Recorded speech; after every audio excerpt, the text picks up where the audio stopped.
Welcome to TrailManners, the podcast so dedicated to mountain trails and running that they broadcast out of a 78 Volkswagen bus in the mountains. Who does that? Eric and Joel are your hosts and will bring you the trail life as you may have not heard it before.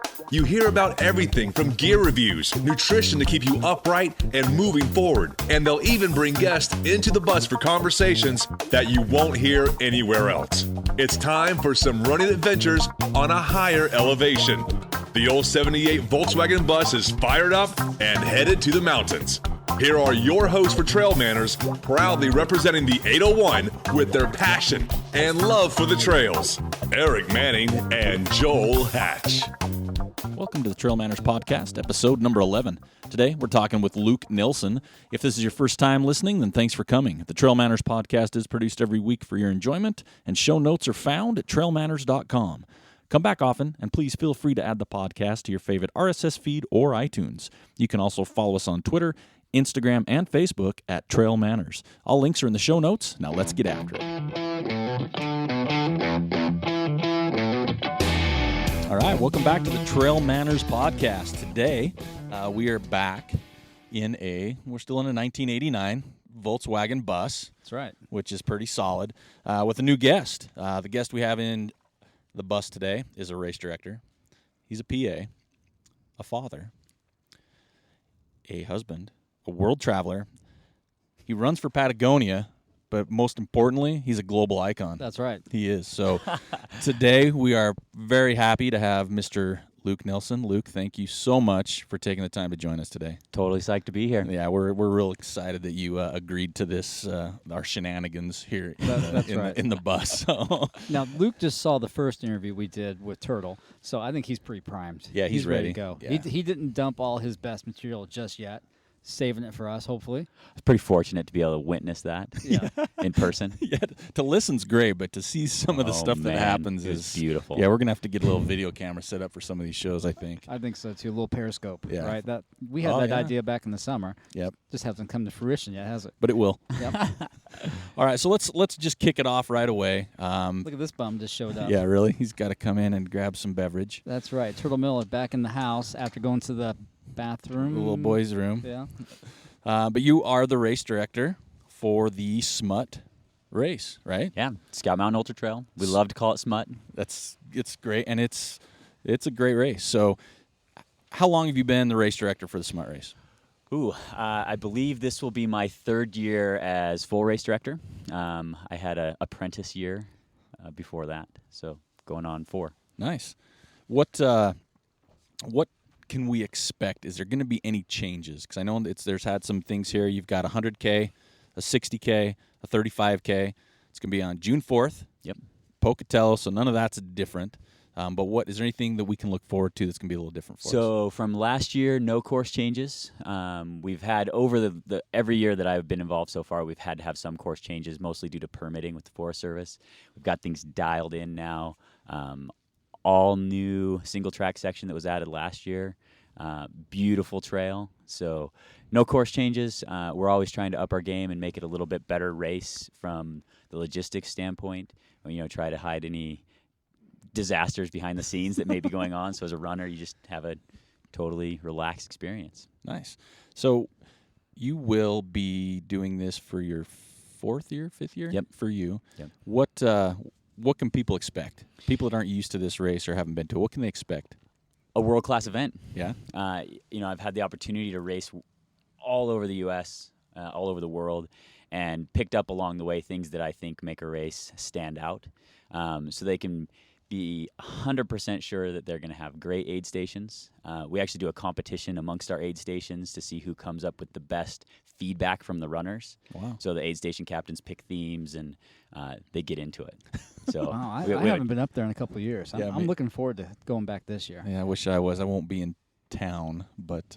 No, you'll be in Hawaii? Hawaii, yeah. Loving sand, which is my all-time least favorite thing. So is that your hashtag for that weekend? Yeah, it's going to be Loving my sand. hashtag. Loving sand. I'll take pictures where the sand finds its way. Yeah, so amazing aid stations. Course marking will be impeccable.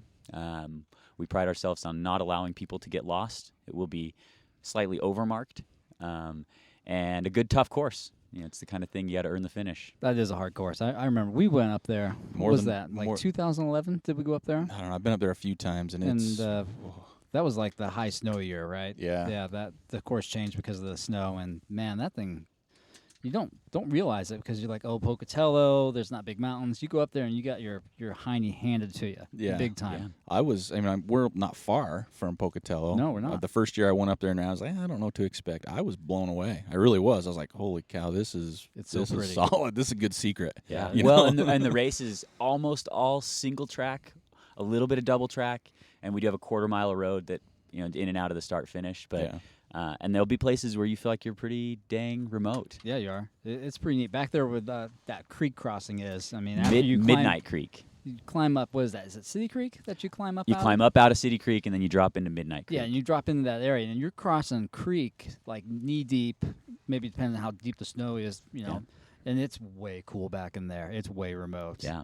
We take you on some of the best trails in my backyard. Nice. And to me, it is a secret. Yeah, I mean, totally. It's not something that you hear a lot about now. Obviously, that the race is there, you're going to hear a lot more about it. Totally. But in between, before we came on, one of the things that I was interested in, you're certified, right? Is that the right word for ham radio? Yeah, we just learned that. Yeah, we just did. So this is all new. So tell us a little bit about that, because you explained something that I don't think people understand. We're learning so much about race directing and the ins and outs of it. Explain your system. Totally. Well, I mean, being a race director is exponentially harder than running ultras. So if you've run an ultra, you put that in the back of your mind. It's way harder to put on an event. And one of the things we take really seriously is runner safety.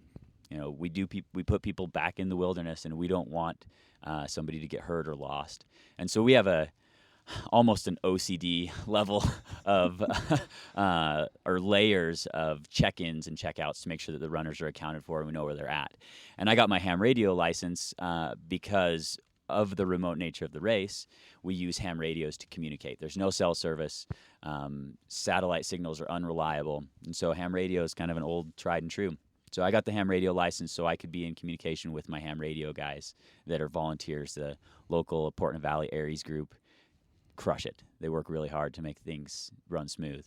So as a runner, you check in and check out at aid stations, but what's happening there is you're actually getting checked in twice and checked out twice, both by the aid station captain and the ham radio group. And the timing crew, who we do chip timing, are also checking you in and checking you out. So we're accounting for you 3 times at every aid station to make sure you've arrived and when you left. So if you do get lost or don't show up where you're supposed to, we at least know where to start looking. That's pretty solid. Yeah, that's really impressive. Now tell me the other thing. You talked about your sweeper. So your sweeper carries a different device to help communicate. Yeah, so we get lots of volunteers to work as sweepers, and most of them don't want to get their ham radio license. It's a little bit of a hassle to get. So we could use a DeLorme is the brand, satellite messenger. The cool thing about that device is when the sweepers flip it on, I can pull up on the computer and see where they're at any point, and they can send text messages, and I can send them back to them. So if they run across a runner who's in trouble and they don't have cell service, they can send me a message. I can send it back and get the cavalry on the way to rescue them. So if anybody out there that thinks they want or is planning on or wants to run the smut races but is a little nervous because of some of this, you have nothing to fear. Like really not. I can't think of any all other you gotta race do is I've heard of you just with gotta something train. like this. Yeah, just be ready to be on your feet, but you're going to be safe. You're Yeah, not you going to get lost. Nope. And you're going to be accounted for. Absolutely. So I think those are great. Now, registration's open. Registration's open January 1. We're maybe 30% full already. Wow, good. So we're cruising right along with Right on. registration. We're also pretty inexpensive as far as ultras go. I believe that we should try to keep it about $1 a kilometer. Wow. We're a little bit more than that, but pretty close. We don't make money off the race. So if you're looking for something inexpensive as far as ultra goes, we're the place. Nice. And great time of year up there, too. June 4th, wildflowers will be going off. Yeah, they are. Yeah, those big yellow ones. I remember that probably the most. Besides the big climbs, those big yellow flowers were just burned in my. Oh yeah, there was a moose too. There was an angry moose. I remember that. Yeah, she's a good friend of mine. We've had a couple of encounters, that angry moose and I, Yeah, but she'll be around remember that. for sure. I've seen some of that. She chased into the bed of an oncoming stranger's pickup truck, Yeah, right? yep, and bellied up and snotted on me. Yep. That's when you know you're close and friendly, right? Oh yeah. No, I've had some great experiences up at that race before. That the first time I had garlic mashed potatoes mixed with top ramen. Oh, I Yeah. remember that. That saved That your wa- race, didn't it? I was there for like an hour because I couldn't quit eating them. They were so good. But, man, that was insane because it was cold. And just eating that was so good. But I also remember being stuck in that major snow blizzard storm a few years ago on top of the peak. I had a sleeveless shirt, a visor, and shorts, and I was freezing. So that's a great memory for me. That was the closest I've come to being scared. That was the second last year that I actually raced it. Is it? And that year I had ice on my bare legs, frozen to my bare legs. Freezing cold. Well, I remember you went out to help search, too. After I finished, we were missing a few runners, and so I rallied with some other rescue guys, and we went up and found a couple lost folks and took some extra clothes and stuff to them. And then the last experience I had there, the best one, was the first year. The big climb, the big Over mountain. Scout Mountain. Yeah, it was lots of snow, and they had a rope to get down. And I thought, well, I'm not going to need a rope. I'm a seasoned glissader. Right? Oh, I have now, folks. We need to stop right here. I've got a little dirt for you. So this goes back to maybe it was the big snow year back in like 2011. Yeah. We climbed up Ben. So Ben Lomond's kind of our big peak in the Ogden area. It's 8-mile climb up, and in the springtime and in the early summer, the summit cone holds a lot of snow. And so there was a group of us running up there. And so we climbed up to the summit, and then a couple of these yahoos that we run with decide to ski down on their feet, right? And they're young and pretty nimble. And, Eric and I, we're not spring chickens anymore. Easier. We're not spring chickens anymore. So, and, Eric doesn't really have that skiing background. I'm not bagging on you or anything. I'm a sledder. Yeah, I'm okay with that. He's a flexible flyer type of guy. So, these two knuckleheads go in front of us, and they get down okay. I see that they didn't crash into the rocks. So I took my turn. I went down. So there's 3 of us down at the bottom of the snowfield. And here comes Eric. So he thinks he's hot shit. He's going to ski down on his feet. And next thing you know, he takes the biggest digger I've ever seen anybody take coming down the snowfield at speed. And it's on video. And I think it's on YouTube. And I think I'm going to have to find that and dig that up. But anyways, so he takes a digger. And it doesn't stop there. He starts tomahawking down the snowfield, ass over tea kettle. And, of course, being the guys we are, we're at the bottom of the snowfield just cracking up, just dying laughing. And he gets up, and we're like, dude, you all right? And he's, like, holding his shoulder because it's, like, all dislocated. And we got, like, a 7-mile run to the bottom of the peak, and we're trying to tie up Eric's arm. It was awesome. Yeah, Sorry for the... that was awesome. That thanks. was fantastic. I know he doesn't like it, but that was, like, one of the best memories I've had running with Eric was when he tomahawked down Ben Lomond. I'll find that video for you, folks. That's fantastic. Back to the funner story. Where were we? So I was back at the race there, and similar situation, but I'd learned my lesson. I was sliding down more on my butt, and I'm like, okay, I'm going down. There's a couple ladies that were ahead of me a little ways. And next thing I know, there goes the trail. Like, I'm going past the trail I'm supposed to get off on, and the lady's like, right here, yelling. I'm like, oh, no. And I'm on my butt going pretty fast, not thinking. I'm like, well, how do I stop? I'll just slam my feet in the snow.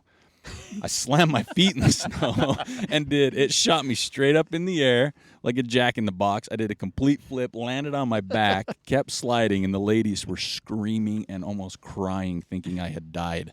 I didn't get hurt that time, thank goodness. But that was one of my... more. You planned that, though, didn't you? I wish I could say I planned. I learned my lesson again.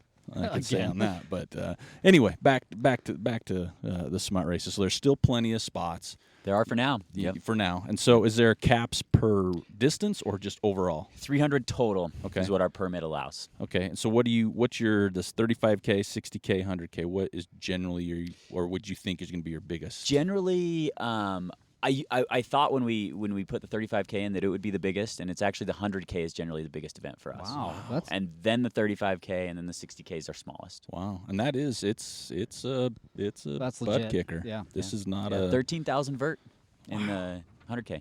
That's amazing. And Pocatello is such a great place. It really is. It's a fun little town. So you got that. We're going to have a link on our site for that, so you can go directly to the TrailManners site. You're going to find a link to that. Sign up now. Don't take a chance of missing it. I know there's other races, but this is one you're definitely not going to want to miss up there. When you sign up, check out Ty Draney's training plan for it, too. Oh, yeah. He's got that's 3-month right. training We need to plans plug for that. the race. Yeah, you can just go in and get those. Are cheap, by the way, folks. Yeah. That's unbelievable. Ridiculous. If you're What gonna you train, get for your money is wonderful. Yeah, and you made the segment for us, the segue. So Ty Draney, That's right. Luke Nelson.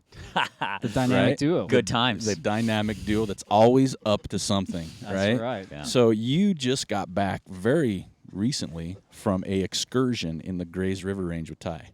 Yeah, Ty and I came up with a really bad idea. And then we followed through on it. Yeah. Made for an awesome adventure. So you got to tell us about this. I've heard a little bit today, but you need to talk about this. Sure. This is awesome. So we actually were approached by Patagonia. They wanted some cold weather running pictures. And Ty and I are like, oh yeah, we can get some cold weather running pictures. And so we pitched this idea that we would start in Star Valley near Ty, where Ty lives, and we were going to run the length of the Grays River Range. And Grays River Range is what lies just to the east of the El Vaquero Loco course. And it turned out it was really cold when So we planned how it. cold was Let's it when you explain guys really left? cold here. Well, Ty lives in kind of the cold spot in the valley, and when we left his house in the morning, it was 31 below zero. So The short cold. shorts Yeah. type of weather. Yeah, oh yeah, flappers, like Yeah. the splitties. Nice splitters. So was that? I mean, they're telling you to test cold weather gear, but this is beyond cold weather Yeah, gear. it is. And they wanted some Yeah. photos. Well, and so the trip actually it was 3 days.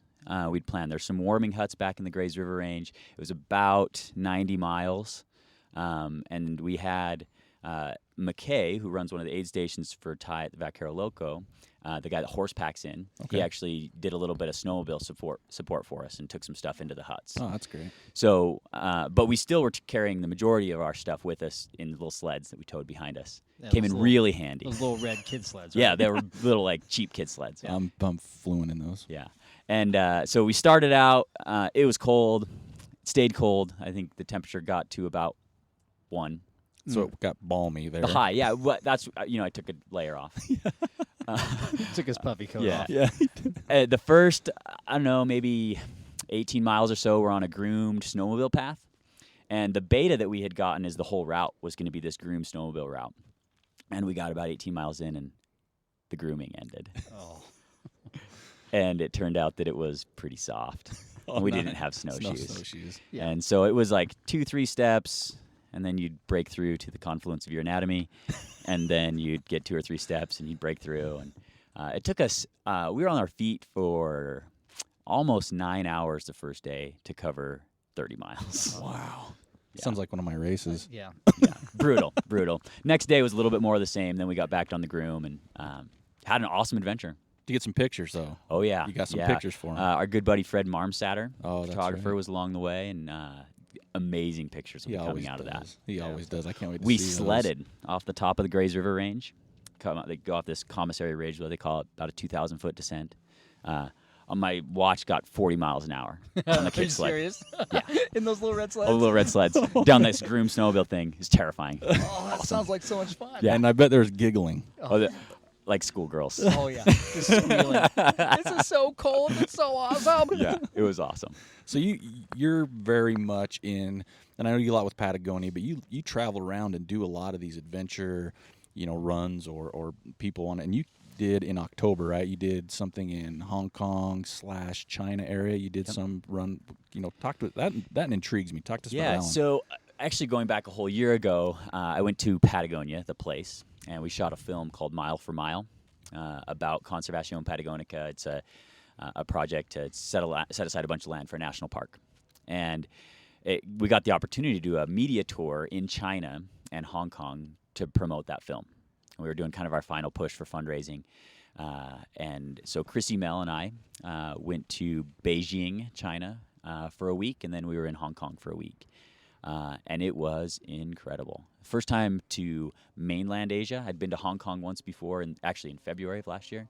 But we ran on the Great Wall. We did a bunch of running clinics, showed the movie a bunch of times, ate a bunch of real weird food, had a good time. And I finished up the trip in Hong Kong running a skyrunning race the last day before Nice. I came home. So you do a lot with conservation too. I mean, you're vocal. You're an advocate, I guess, is a good way to say it. I mean, is that something that came along before trail running? Because we've had some conversations in the past how you kind of grew up in the mountains and that type of thing. How did that all fit into what you're doing now? I've been pretty fortunate to have a life outdoors. I grew up and got to spend all my summers outside all summer. And I wouldn't say until recently that I'm not an environmentalist, or I'm not I don't know. It's kind of a weird thing because I try to do things to reduce my impact. Like we all do, right? You ride your bike some, or you recycle, or you buy crap you don't need, or you try not to buy that stuff. But as I've gotten more involved with traveling around the world and seeing how we don't take care of the places that we love to play, it's given me a lot more of a desire to get involved in protecting them. And that was a big push with the trip down to Patagonia, is to see how you can preserve these natural places. And it's the places we run to when we go trail running or people go climbing. And we're using that stuff up. And so I've become more and more vocal and more involved with trying to protect them. I think that's great, because you've done like the Salmon River. Yeah, that was a couple years ago. Yeah, a couple years ago, Ty and I again ran down the middle fork of the Salmon River, which is right in the Frank Church Wilderness Area, largest wilderness area in the lower 48. We ran basically the entire length of the river due to sketchy math. He's a Spanish teacher. I don't do math well. We thought it'd be about 100 miles in 2 days, and we did 150 in 3, and ended up spooning to survive a night. Anyways, that's long a whole story. other show. It's a whole show in that story. But that Turtle's was kind of smiling over there. Turtle's got a grin on his face. Yeah, he's thinking of Shania Twain right now. Not your normal trail run, if you will. So that was kind of the first adventure into that, and then the film in Patagonia was another. And actually, this last spring, I was involved with a project in the Boulder White Clouds in Idaho. Oh, that's right. Yep, I saw that. And who'd you do that one with? That was with Idaho Conservation League, an environmental group, a local environmental group, and we were working with them to help promote National Monument.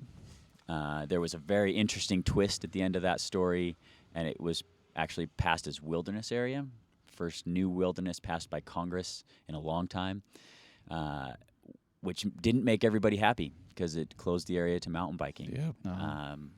Kind of a double-edged sword there. I'm excited that it was protected. Yeah. Right. I have somewhat mixed feelings about the mountain bikers getting evicted because it was a real mountain biking hotbed. Yeah. But it's still a beautiful place to go, and it's going to be that way for my kids' kids and beyond.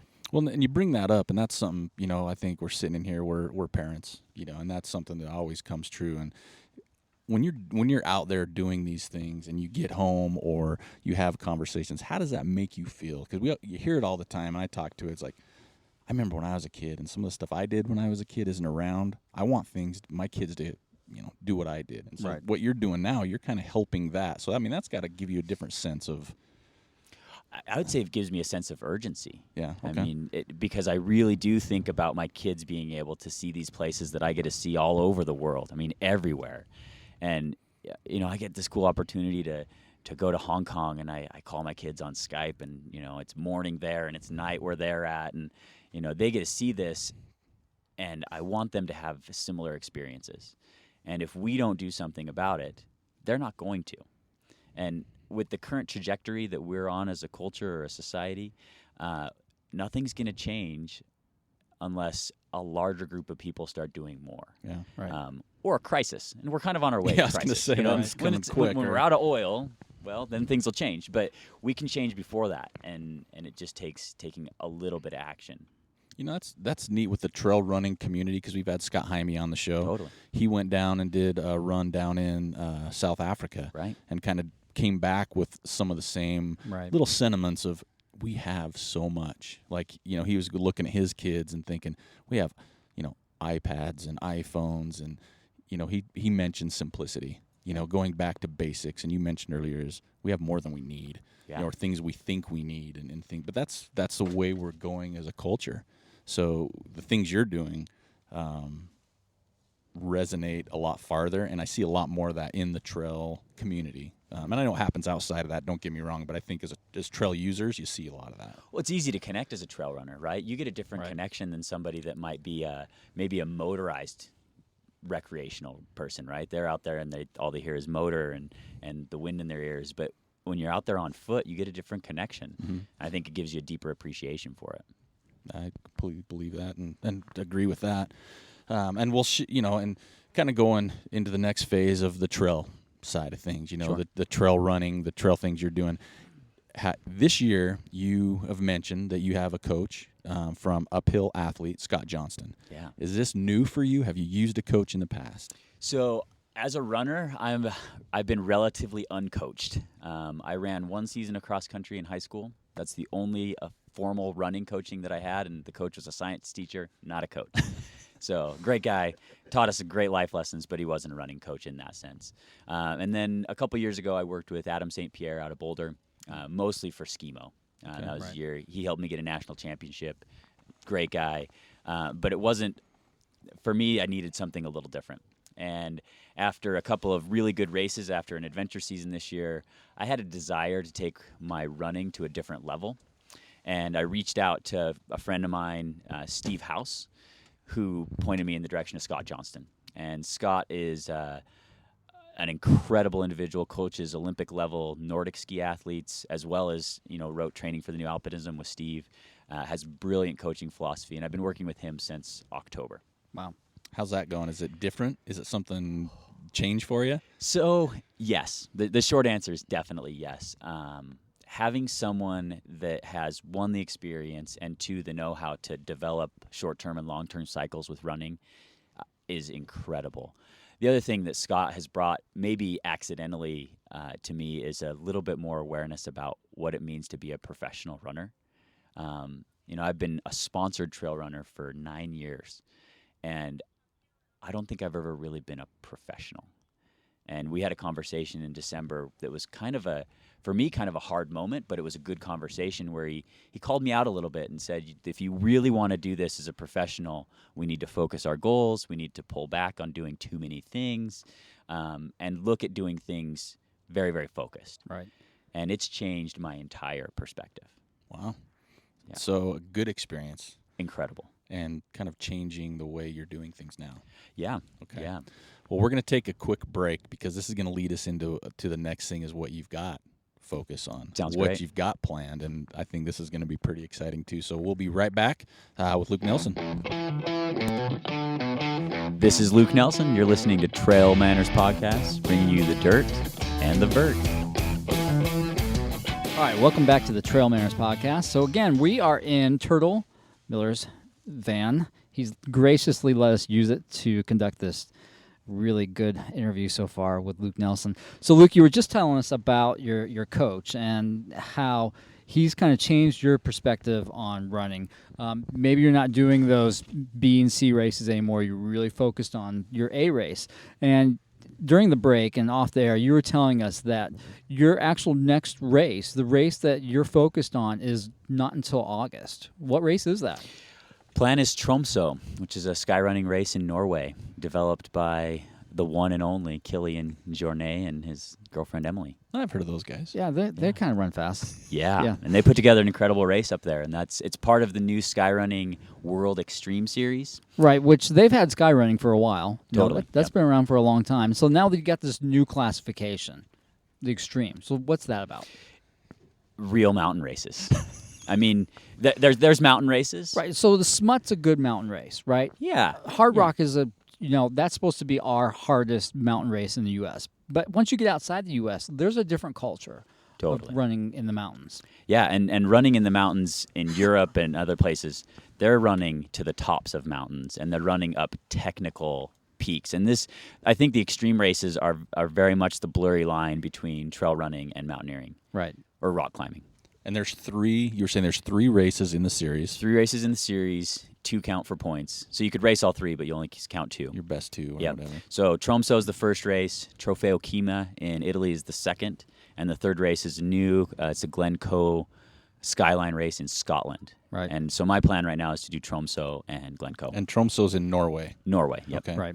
And then some of these races, I've seen some pictures that they were posting from last year. People are wearing helmets, climbing helmets. Yeah. In a trail race. Right. Yeah. I mean, that intrigues me. I'm not sure I want to do it. That's got to be a big waiver. But yeah, that's way cool, man. Well, yeah, I mean, it's going into that mountain environment. Yeah. I mean, where there are objective hazards like rockfall and you're on cliffs and there's exposure. And, I love being in the mountains. I came to trail running from ski mountaineering and a rock climbing background. And I like the idea of kind of fusing those worlds. That is just crazy. And you're saying there's the Via Ferrata section In Trofeo Kima, there's a full Via Ferrata section with no gear. You don't get take your gear. Most of the runners don't carry it. It slows them down. It's heavy. Yeah, it's heavy. Yeah, it's true. Yeah. Slinging around there. So how do you train for something like that? I know you're working with Scott now, but how do you train for stuff like that? It might be a different classification of what you've done. Sure. I mean, if I was to refer to what I've done in the past, the preparation is to go run up and down mountains, right, and get into technical terrain. I think that Scott's going to incorporate some of that. I don't know yet. We'll have to see what he's got cooking. No, I think that you make a good point. That background, climbing skimo, that's going to help. That hasn't gone away. Right. Right. Some of that muscle memory, some of that psychological memory is still there from doing that. That's certainly going to help out tremendously compared to somebody that's never done it before. Maybe is not as comfortable with that exposure. That's where you're going to have that advantage over, maybe a good part of the field. Well, yeah, totally. At the Rut last year, the Rut's another one of those races that I would classify as like a real mountain race. Last year, I caught Mario Mendoza, who's Division I level runner. I caught him. I'm not as fast as Mario, but in that technical terrain, right, I can run with him. I caught Max King going up Lone Peak. Lone Peak. He's not a good climber. He's a dang fast runner. He's a fast runner, but in technical terrain, in technical terrain, he said, "This is not my bag." Right. As soon as we hit the fire road at the bottom, he was gone. Yeah. But in that type of terrain, I'm really comfortable. I like being in that, and so I'm trying to pick races that suit it. Now, where did the decision come to do these races, the Extreme Series? So I definitely had an interest in continuing with skyrunning. I've been kind of loosely following the Skyrunning World Series for a few years now, and I literally for the last 6 weeks I've been going back and forth between doing the Ultra Series and the Extreme Series, which is new. And finally, I just decided I wanted to do what I was most passionate about. #Extreme. We're having a good time with that today. Yeah, we are. So, do you have any? Is there anything in your head that it changes? Like, do you have any reservations about it? I know it's not till August. I know you've got a coach. You're comfortable in that mountain terrain, but it's different. Yeah, I think the part that makes me uncomfortable, but that I like, is that normally I would race twice a month or every 5 or 6 weeks, and I would have lots and lots of results. So if I had a bad day, no big deal. I got another race coming up. The thing that makes me the most nervous is doing 2 races. Putting all your eggs into those 2 right there. Right? Yeah, but with proper preparation, I'm going to have great 2 races. So how far apart are those 2 for you? Tromsø is first weekend of August, and Glencoe is September 18th, so 6 weeks. Okay. Wow. Not much time to recover if you're putting in that honest effort. Right. And travel. There'll be 2 trips to Europe. Yeah. Yeah. Both 50Ks. Okay. But time-wise, it looks like they run more like 50-mile efforts. So is there like a list on the people that are doing the Extreme already? Is there a list? Or? Not yet. I can say it's probably going to be the usual suspects. Yeah. Killian is most certainly going to be there. Emily will be there. Martine Gaffuri will be there. A handful of, the European badasses will be there. What about this side of the pond? Yeah, what about some guys from the U.S.? I don't know. I haven't talked to anybody that's really committed to that series yet. So I'd be curious. If Anton can get healthy, he might actually do good at something like that. Totally. Yeah, Tony would be a big player for Who that. else? Throw him out there. Who do you think could do good at something like that from here? Ricky Gates would be one. Is he comfortable? Yeah, there totally. Like that? Yeah. I actually a few years ago was trying to chase the record on the Grand Teton. Right. And went up on the Grand a day with Ricky, a day that he was trying to get it. Actually, 2 weeks before Killian came and got it. Right. And Ricky's super comfortable in that type of terrain. Nice. Yeah. I think that's going to be the crux right there. It's a nice climbing term, by the way, if you don't know that one. Cruxy. That's right. It's finding that guy that's fast, but it's comfortable with the exposure. Yeah, it's taking this niche group of ultra runners, Right. and getting a nichier group out of that. Wow. So it's exciting. Yeah, it is. What about a guy like local legend Turtle Miller? Could he do something like that? I think he'd be afraid of the heights. Yeah. No, not the heights. No? I'm slow. I'm not scared of the heights. Well, they wouldn't let him use an iPod, right? No. So Shania's out. Shania's Shania's out. Yeah. She's actually outlawed in sky running races. No Canadian country singers are allowed. You guys are going to have to refer back to the previous podcast to see that little inside joke right there. So between now and August, your running is basically training. You're not doing races. There may be some races, but Okay. they would be training runs. Okay. Right. You know, using them as a training effort. So Right. they very likely will not be ultras. Okay. One of the things that I feel like is one of my biggest weaknesses as a runner is leg speed. And so there's talk that there'll be a couple of 5Ks, Oh, 10Ks, you poor road soul. races. Yikes. Eric's I've got to had do a 5K too for his training. Yeah. I've Yeah. done some hard like I'm gonna hold road the workout stopwatch. stuff. That's different for me. I've never worked that stuff, but I Yeah. think it'll make a difference. So, and maybe some shorter trail races, maybe Sportiva Mountain Cup race or something like that. But again, all eyes on August. So there's not going to be a whole lot of adventure. No, it should be runs plenty. this year. Should be plenty. Are there? Yeah, So yeah. what you got going? Spill the beans. You know, there's always a handful of things cooking. Sure. One of the things, Ricky Gates, I just talked to him a couple days ago here at the show, has just launched this really cool project with FKTs. Oh, that's right. I saw that with the buckles. Buckles. Oh, I Yeah. did I see want to that. talk to him. Traveling buckles. He's a bus guy too. Oh, yeah. You need to help us out. Yeah, Ricky, you got to listen to us and we give us gotta a get call. you on the show, buddy. 'Cause, We'll put you in touch. Yeah, you like buses. You like buckles. I like buckles. We can make this happen. I think it sounds like a match. Yeah. It really is. So Ricky's doing this thing of a traveling belt buckle for some of these more known FKTs. You know, the Grand Canyon Rim to Rim to Rim, Zion Traverse, Teton. Teton Circumnav is one of them, which is on my radar. So I might be going after a buckle. Again, it'd be a training run. Yeah, but, of course. But it's fun. Yeah, well, Yeah. and it gives you a little bit of extra incentive to run a little harder if that's the appropriate effort. True. We're going to have to link that site if there's going to be a Site site is for it. forthcoming. Okay. And we actually are talking about doing a little bit of crowdfunding to raise money for the buckles. We're all about that. Yeah, we are. We are. So we'll definitely be, and we'll post some of that stuff on our site so you can definitely find information here because that's going to be super cool because Yeah, it is. FKTs have always been around. Yeah. Yep. But they are a lot, people go after them a lot more now. They're Our- pretty our- legit right now. Yeah, people are going after them and they're getting get broken. Is that Yeah. right? Broke. Yeah. People Get break broke. them. People backed them. So Well- people break them. People break them. Yeah, Yeah. and they're coming after them more. People are coming up with more, better documentation. I mean, it's a big thing. Well, and it sounds like with the traveling buckle, it comes in this case that Ricky's girlfriend's making these handmade cases that have the engraved names from when the FKT was established Oh, and wow. each of the subsequent holders. Wow. So they're going to be really cool things, but they're traveling. You don't get to keep it. Yeah. No, Until somebody else someone breaks it, Until right? somebody breaks So it. you gotta could give it have up. it for a while. Maybe that. if you're fast. Man, Yeah. that is super, super cool. So one of our questions in the lightning round traditionally has been, would you rather have a FKT or a PR? And now I think the tide's going to change to FKT after this thing. It could, just depending on the person, right? I mean, if you're fast, you want that FKT because you want that buckle. Well, yeah, but if you're fast, you'd go after a PR. I mean, I'm not in either maybe. one of them. So unless I make up my own FKT from here to the next coffee shop. Yeah. So no, that's really cool. So we're going to have to definitely put that on there.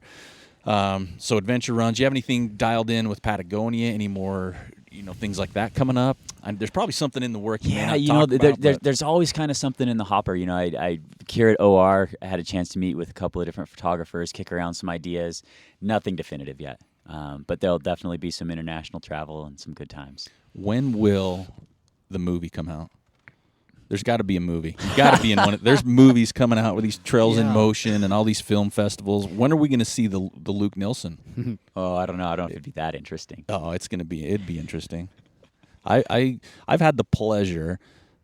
I got to know you when you first started, Brand right new. about, Yeah. right. So I've been fortunate. I followed you. I'm a stalker. I Yeah. admit it. No problem. That's what ultra running's about, right? It is. His stalking people. So Stock just their the, Strava segments. but you really are. I mean, we've been lucky. Okay, Yeah. here at TrailManners, we've We had some people we've had on the show.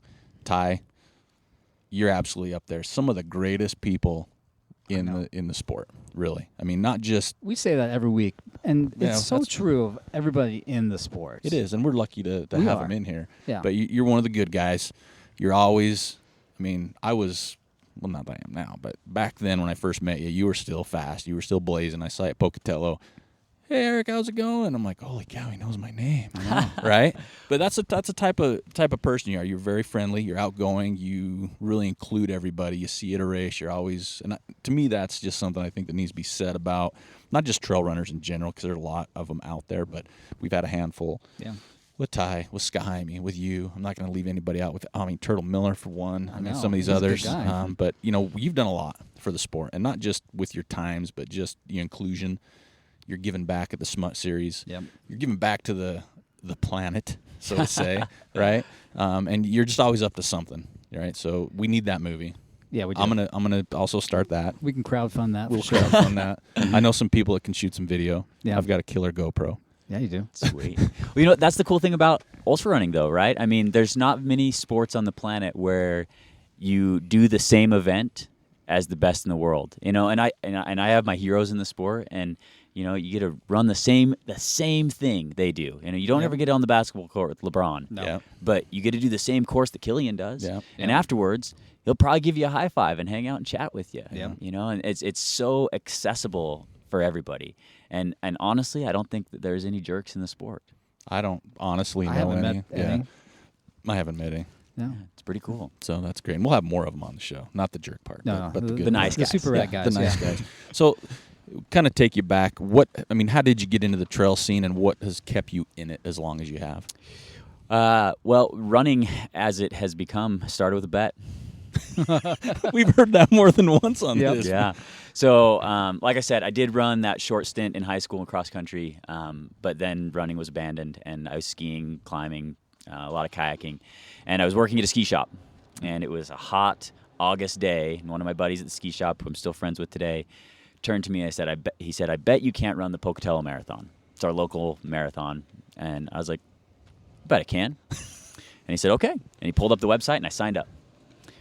A week later, I ran the Pocatello Marathon. A whole week later. I did do a training run. Oh, The in a week? night after the bet, I Yeah. ran 3 miles and had ridiculously sore legs. And so I decided not to train anymore. Save the legs. Save the legs, go for it. But I ran a 3:10 marathon That's That's crazy. sick. That's awesome. and was third in my age group. And it was like this eye-opening thing. I was like, oh, I guess I'm pretty good at this. Right. And that same time, I started to get into skimo racing a little bit. Right. So that marathon was in September. I did a handful of skimo races in the winter. Met a couple of, early mentors of mine. Zahan Billamoria, or Z, as he's known, was a Sportiva runner and on the U.S. ski mountaineering team, and another Ray Landon. And these guys invited me to a trail race in the spring called the Manan Butte Challenge. Oh yeah, Idaho Falls. Funky area. little race, yeah, up on this little cinder cone out in the desert in Idaho, and they said, you raced good this winter on the skis, you should come out and run this trail race. So it was the first trail race that I did, and I won. I was like, holy crap, this is awesome. And we ran up and over this butte, had a lot of vert, and it super cool. And it's kind of just been history from there. Later that year, I ran the Vaquero. It was my first ultra. So that was, less than a year after starting running, I ran the first ultra. And I signed up for Ty's race because he had hoodies. Oh, right. That was hoodies are literally nice. the reason I signed up for the A race. hoodie, yep. Yeah. And then the next spring, I ran Pocatello 50, and then I ran the Bear. Wow. So real quick on the El Vaquero Loca, because I've run that one 4 times Awesome now. course. And the way I gauge how my race is going, because it's a Me too. 50K, Me too. right? I So know the where way you're going with this. You Me were too. said it. Yep. So the way I gauge my race is where Luke passes me That's coming right. back. So the 'Cause it's an out and back It's course. an out and back. So you start at the start finish on the 50K. You go down to the 25K start, which is a turnaround to the 50K, and you head back on the same trail. Right. I know how my race goes depending on how close I get to the aid station before Luke's heading the other way. That's right. And I'm like, oh man, I made it a willow tree farther this Yeah. year than the last year. But that's always the fun one. And you always come by and say, hey, Manners, nice job. And I'm like, shut up. That's my favorite race, though. I mean, all over the planet, and this is no BS. My very favorite race is El Vaquero Loco. It's really right up. It's- I'd say it's one of top ours, too. 2 or 3 for Yeah. us, Yeah. for sure. Easily. And Yeah. you've won that. 7 times. And in you've a row. got, it's called a belt buckle. Oh, You But- got to train to wear that bad Yeah. boy. yeah. There is something called belt buckleitis, and once you earn a buckle like the Vaquero buckle, it's a 5-year buckle. You understand what that is. Now, you won that the 5-year buckled, and did you go to UTMB right after that? I did. Okay, and Yeah. So I got my 5-year buckle, and I raced El Vaquero Loco with my UTMB kit. Because I remember that you had rocks, or you had your bag on. Yeah. But you had everything in there. I It had was my complete kit, full kit. 100% of what you required for UTMB. Because I remember when you passed by me, I started giggling because I'm like, well, I know he doesn't need the this Right. big old pack on. And then at the end, Ty's like, yeah, he won it, and he almost did. You set a course record? Course record. Okay, Yep. I yeah, broke that was- 5 hours. He, for the course first time. record in his UTMB back, which is weighs. I mean, there's weight behind it. Oh, there's I mean, plenty. Yeah. And Ty's like, yeah, he did that with you. I'm like, gosh, dang it! And I thought I was getting faster, and I'm running downhill, and he's running uphill. That's right. So that's one of my favorite things. Are you You're gonna be at El Vaquero this year? It's the same day as Tromso. So I won't be at El I won't be Vaquero there. this year because I won't know how I'm doing. So that'll be 2 there. years in a row that I've missed. Wow. Yeah. So you're giving, and I said this to you last year. I said now he's giving other people a chance to He win is. the race. You know, interestingly, Leland Barker won the Yep. first 3, and then I won the next 7. And so there's only been 3 winners. So of who El won Vaquero. it last year? Josh Arthur. Okay. He's Nice. fast. Yeah. well, you got that's a good. He does not have the course record. No, not he's okay. He's fast, but not that fast. and he wasn't carrying a pack. Yeah, right? exactly. All right, I'm staying corrected. But yeah, I mean, again, Ty puts on. We will promote the heck out of Ty and what Oh, he I does. know. I've got his Bear 100 training plan. I'm doing the Yeah, Bear this year, totally. and there's some. I don't have a running background. You know, I was a soccer guy my whole life, so I was reading through the Bear 100 training. I'm like, I don't even know what that means. Yeah, you have So- to Google some of that stuff. Yeah, yeah. What's a push run? Yeah, I'm like, what's a 5K? I got to do a push-up. Yeah, and so I have to run a 5K between now and May, and I'm terrified Yeah. because that's not going to be fun, or it'll be a little embarrassing. Oh, he's got Yeah. harder to kills on your program, I bet, huh? You seen that yet? I haven't even looked. I I read haven't, no. I read May, and I'm like, Yeah. I don't even know what most of this means. I'm going to hold back because I don't want to freak Yeah. myself out before I get there. But Yeah, you'll enjoy some harder to kills when he Nice. gets those on. I'm Good excited stuff. for it. So, Right. well, what adventure runs or bucket list items do you have that you'd like? I mean, I know this year might not be the time, but what things are still out there that you have your eyes on or thinking about that? You know, that bucket's pretty big because as I've traveled around and been around the world, that you just add extra stuff Yeah. in there. You Right. know, I'm glad I have a whole lifetime ahead of me to go. But the thing that I want to do is run Hard Rock. That is the thing. Wow, that's awesome. Yeah, I'm a 5-time lottery loser. I've actually never even been drawn for the wait list. One day I will eventually run Hard Rock. There you go. But that is, I mean, if I could run Hard Rock and be done with ultra running, I would. I mean, that's the thing I need That's to where do. it's at, huh? Yeah. Nice. Right on. That's a good place for it to be. I think so too.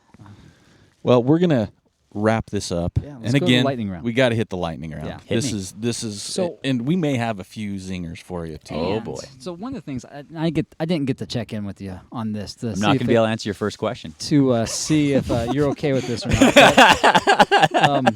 But, You got one pass. yeah. We'll give him one pass. One pass, but no, this is more like maybe promoting the smut race a little bit. You want to give away an entry? Yeah, let's do it. All right. So Eric and I talked about this the other day, and this requires that somebody has to listen all the way through. We'll give away. Don't skip ahead. Yeah, we'll give away one entry to the smut race. Any distance? Distance of your choice. All right, I Wow, like that's- that. That's. I might even try this. So what you got to do? And Eric's not. He's not allowed to do this because he's going to be in Hawaii. Dang it. He did sign up for this other silly race, and realized he actually had a trip to Hawaii. But all right, so you have to leave a comment, Facebook or the website. Which one you want, Eric? Let's go ahead and do. Facebook? Yeah, let's do Facebook. All right. I think everybody's a lot more used to that. I think so too. All right, so you have to name one of Luke's answers in the comment section. And we'll maybe limit it to the first 15 people, and then those 15 people that answer it correctly, we'll put them in a bucket and we'll draw your name. That's right. Just like a lottery. Yeah, it's kind of like a lottery. The It's like, TrailManners. Maybe you'll have lottery. the same luck I have with Hard Rock, or Turtles luck with Or- Wasatch. or better. Yeah. Okay, so that's it. You reply on the Facebook after you listen to the entire show Yep. of one of Luke's answers. The first 15 get put in a list or a bucket, Yep. and we draw a name for a free entry for June 4th, Pocatello, Idaho. You gotta be here, Smut folks. race. Yeah, Yeah. I mean this is a real prize. Yeah, Let's it is. make it a little bit better even. So with the race, you get an item, right? This Yeah. year it's probably going to be a type of maybe a Patagonia trucker hat that everybody gets. But I you have the love those option Patagonia to trucker get a hats. Patagonia shirt with the race. You can buy for extra. I'm going to throw the shirt in too. Folks, you got to listen. I might just cancel my trip to Hawaii. Yeah, for I think this. Turtle's going to cancel that trip to that other race there. He's going to jump right in. So you get the hat and you get a shirt. So this is real. So here we go. We're ready Yeah. for the lightning round and a contest all in one at the TrailManners podcast. All right, Fire Eric, away. why don't you go ahead first? What is your favorite race buckle and why? El Vaquero Loco. That's a 5-year buckle, though. 5-year buckle, so you got to run it 5 times, which Yep. means you really got to earn it. Yeah, you you do. know, no, just run under some time limit or whatever, but you got to earn it. And you get your name on it, Oh, I didn't know that. And- custom with your name. And it's the size of a hubcap. Yeah, it is. Yeah, and you have to get a really thick leather belt to wear it because it's like 10 pounds. Is it one of those weightlifting leather back Yeah. belts you got to get Almost, for it? yeah. It's cast bronze. Beautiful. Wow. Yeah. All right, so meat or veggies? Yes. Okay. That's a good one. That's a yeah. You need I'm happily to, omnivorous. You need to now listen, folks. If you're going to put that down in the comment section, you don't just say yes. Happily omnivorous. Happily omnivorous is a better answer. You can even come close to the spelling, and I'm not good there. Like even There's no C's in that one, like there was in Turtles podcast. and delicious, like the S or the I or the O. That's just confusing. Why would you spell a word like that? All right, so earlier we had to ask Turtle. So we'll ask you: have you seen Star Wars? Yes. All right. So what is your favorite new character? Ooh, new character. And don't spoil it for Turtle. He's sitting right next to you. He hasn't seen it yet.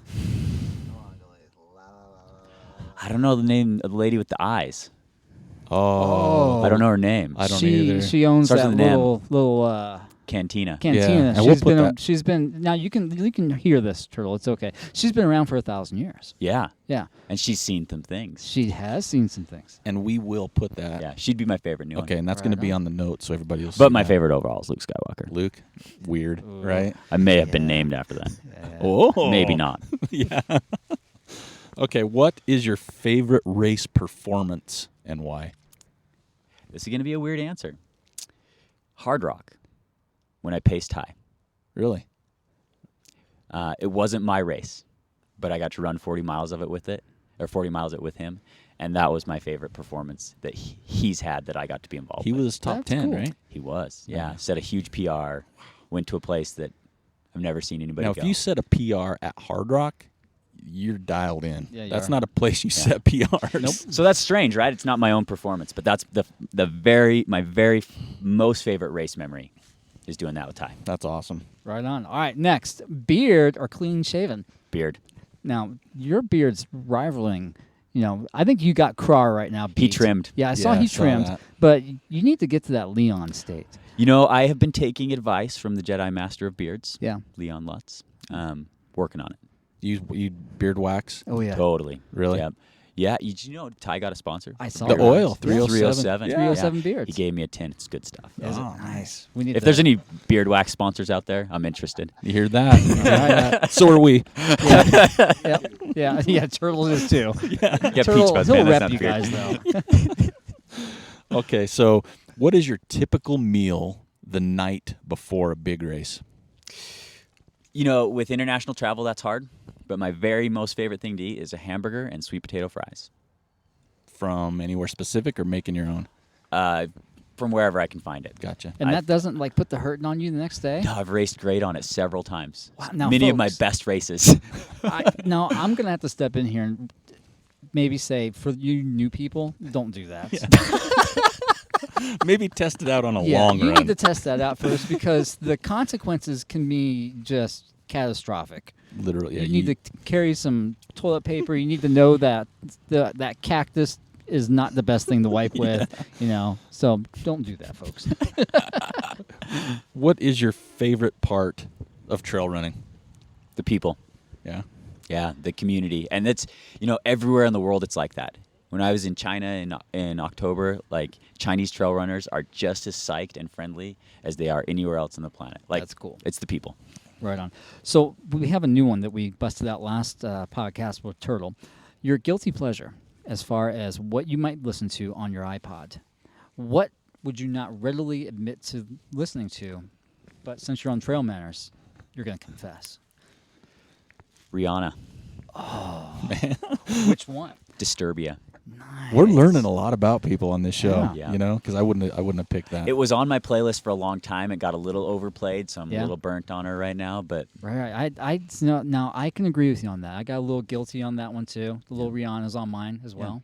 yeah, it's good. Right on. So if we've talked about a movie, you're going to be in a movie. But if we reverse that a little bit and say there's a movie about your life, but you can't star in it because we need somebody else, who would play you? That's tough. Of course, Brad Pitt, I guess. He's a go-to. We've had that answer more than He's once. kind of the only actor I know his name. It's like the one guy with a beard and He's had some pretty epic beards. yeah, know? he really has. Yeah. That fly fishing movie. Oh yeah. Yeah, what Whatever was that that? was called. Yeah, I don't know. That was a river Something runs a through river? it. Yeah. It's something a river. Okay. Favorite fruit. Huckleberries. I like that. Ooh. That's been the first. Nobody's ever answered that before. That made me hungry. That was solid. That was All good. right. Let's wrap this up.